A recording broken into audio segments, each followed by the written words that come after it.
মায়ামিতে ফিরলেন মেসি, মাঠে ফিরবেন কবে?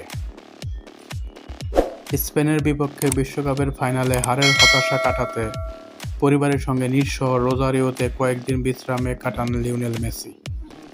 সেই বিশ্রাম পর্ব শেষে মানসিকভাবে চাঙ্গা হয়ে গতকাল বুধবার ইন্টার মায়ামির অনুশীলনে যোগ দিয়েছেন আর্জেন্টিনা অধিনায়ক।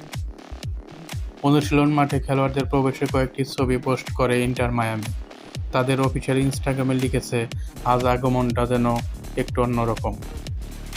প্রকাশিত সেসব ছবিতে মেসিকে দেখা যায় স্বভাবসুলভ শান্ত মেজাজে। তার হাতে ছিল প্রিয় মাতে পান করার পাত্র, সঙ্গে নজর কাড়া সোনালি রঙের থার্মোস এবং কাঁধে বুটের ব্যাগ। পরে ক্লাবটি খেলোয়াড়দের একটি ভিডিও প্রকাশ করে, যেখানে মেসির নেতৃত্বে সবাইকে সোশ্যাল মিডিয়া ম্যানেজারকে শুভেচ্ছা জানাতে দেখা যায়। বিশ্বকাপের পর নতুন মৌসুমের যাত্রা ইতিমধ্যে শুরু করে দিয়েছে ইন্টার মায়ামি। মেজর লিগ সকারে তারা শিকাগো ফায়ার ও মন্ট্রিয়লকে হারিয়েছে। আগামী রোববার MLS-এ পরের ম্যাচে কলম্বাস ক্রুর মুখোমুখি হবে দলটি। তবে সেই ম্যাচে মেসির খেলার সম্ভাবনা নেই।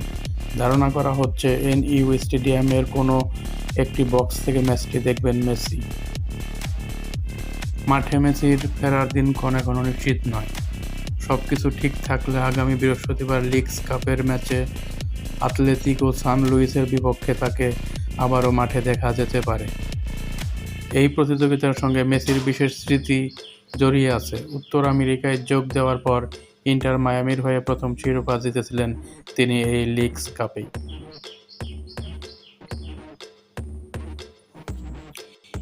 ইন্টার মায়ামির দায়িত্বের পাশাপাশি যুক্তরাষ্ট্র ও মেক্সিকান লিগের তারকাদের নিয়ে আয়োজিত ঐতিহ্যবাহী অল স্টার ম্যাচেও খেলার জন্য মনোনীত হয়েছিলেন মেসি। তবে বিশ্বকাপে শেষ পর্যন্ত খেলার কারণে তাকে এই আসর থেকে অব্যাহতি দেওয়া হয়েছে। ফলে আজ রাতে শার্লটে অনুষ্ঠিত হতে দেওয়া এই ম্যাচে তিনি খেলছেন না। মেসির মতো তার সতীর্থ রদ্রিগো দি পলও অল স্টার ম্যাচের পর কয়েকদিনের ছুটির বিষয়ে আগেই ক্লাবের সঙ্গে সমঝোতা করেছিলেন।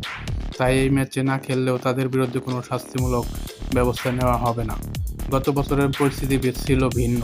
তখন অল স্টার ম্যাচে অংশ না নেওয়ায় এক ম্যাচের নিষেধাজ্ঞা পেয়েছিলেন মেসি।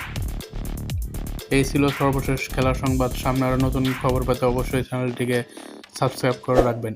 সবাই ভালো থাকবেন, সুস্থ থাকবেন। আল্লাহ হাফেজ।